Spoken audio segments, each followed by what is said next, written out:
పాలకపక్షం మాత్రం కృష్ణా నది మీద ఇక అడ్డగోలు అబద్ధాలు చెప్పుకుంటూ మొత్తం ముఖ్యమంత్రి గారి ఉపన్యాసము అట్లనే ఉత్తమ్ కుమార్ రెడ్డి గారి ప్రసంగము సాగుకుంటూ పోయింది.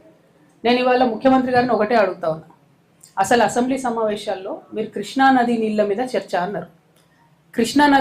కృష్ణానది నీటి పంపకాలలో, కృష్ణానది నీటి వాడకంలో అసలు స్టేక్ హోల్డర్స్ ఎవరెవరు ఉన్నారు? 4 రాష్ట్రాలు ఉండాలి: మహారాష్ట్ర, కర్ణాటక, తెలంగాణ, ఆంధ్రప్రదేశ్.